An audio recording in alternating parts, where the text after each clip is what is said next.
फिक्र ही नहीं। और मेरी माँ बहनें बेटियां सुने, गौर से सुने, इमामुल अंबिया के गुलामों, आज सूरत हाल ये है, कोई अमीर है या गरीब, शहर में है या देहात में, हर घर में दो चीजें मौजूद हैं औरतों के पास, एक सुर्खी लिपस्टिक और दूसरा नेल पॉलिश, नाखनों पे लगाने वाली नेल पॉलिश। अमीर के घर में भी है और गरीब के घर में भी, मगर शरीयत ना अमीर के घर में है ना गरीब के घर में। नेल पॉलिश और सुर्खी रखी है मगर ये मसला नहीं मालूम। गौर से सुनो माँ बहनों बेटियों, ये शरीयत का मसला है। इमामुल अंबिया का इस्लाम कहता है कि औरत ने अगर नेल पॉलिश लगा रखी हो, पॉलिश जो नाखनों पे लगती है ना, तो ये अल्लाह ने नाखन बनाए, वो उस पॉलिश के नीचे छुप जाते हैं, ऊपर पेंट चढ़ जाता है, कवर्ड हो जाते हैं नाखन। जिस तरह आप लकड़ी पे रोगन करते हैं तो लकड़ी नीचे छुप जाती है, तो जिस औरत ने या जिस लड़की ने नेल पॉलिश लगा रखी हो और उसका जिस्म नापाक हो जाए और गुस्ल वाजिब हो जाए, तो जब तक वो नाखनों से नेल पॉलिश न उतारे मुकम्मल तौर पर, उस वक्त तक इमामुल अंबिया के गुलामों 7 समंदरों में भी गुस्ल करे, जिस्म पाक ही नहीं होता। अब नेल पॉलिश लगाती सारी हैं,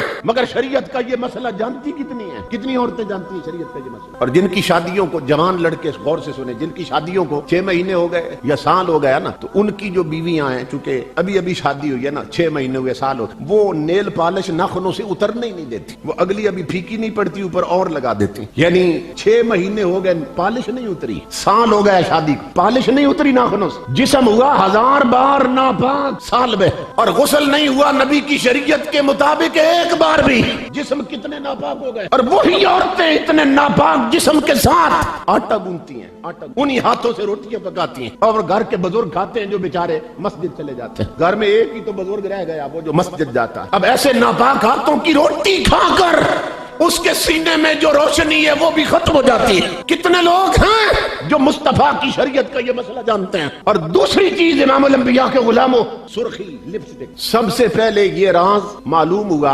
बैरूत यूनिवर्सिटी के प्रोफेसर हैं अहमद सकर, फिर उन्होंने ये राज फाश की। और फिर मैं चूंकि इंग्लैंड जाता रहता हूँ, यूरोप और नॉर्वे खिताब के लिए, तो वहां तहकीक की मैंने। आप यूरोप की, जर्मनी की, जापान की, चाइना की जो भी चीज खरीदते हैं ना, खाने वाली, लगाने वाली, करीमें हो गई, लिपस्टिक हो गई, पाउडर हो गए, हत्ता के पीने वाले ड्रिंक्स हो गए, 7 अप है, कोको कोला, तो सब ऊपर लिखा होता है कि इसमें चीनी कितनी है, फ्लेवर कौन सा है, इंग्रेडिएंट्स कहते हैं उन्हें, अज्जाए तरकीबी, क्या क्या अज्जा इसमें शामिल हुए। तो ये जो मेकअप का सामान बनाते हैं ना अंग्रेज कंपनियां के मालिक, जहां मेकअप का सामान बनता है, वो अंग्रेज कहता है, अंग्रेज लिखता अपनी किताब में कि हम हर सुर्खी में खिंजीर की चर्बी डालते हैं, हर सुर्खी में खिंजीर की चर्बी डालते हैं। और क्यों डालते हैं वो वजह बता रहा है उस किताब में, वजह बता रहा है क्यों डालते हैं। वो कहता है कि दूसरे जानवर जो हैं, गाय है, भैंस है, और भी जानवर है, हम उनकी चर्बी इसलिए नहीं डालते कि हमने एक्सपेरिमेंट करके देखा है, तजुर्बा करके देखा कि हर औरत का जो जिस्म है और जिंदा इंसान जो भी है, उसके जिस्म में एक तपश होती है, हरारत होती है, टेम्परेचर होता है, 98 डिग्री पे तो जरूर रहता है, उससे बढ़ जाए तो कहते हैं बुखार हो गया। हर इंसान के जिस्म में ना तपश होती है, थोड़ी सी हरारत होती है। और उसको अगर आप चेक करना चाहें तो फ्रिज में गिरी का तेल पड़ा होता है, घी पड़ा होता है, देसी घी जम जाता है, उसको निकाल के ना हाथ पे रखें थोड़ा सा चम्मच के साथ और मुट्ठी बंद कर लें, थोड़ी देर बाद खोलेंगे तो वो पिघल गया हो। किसने पिघलाया?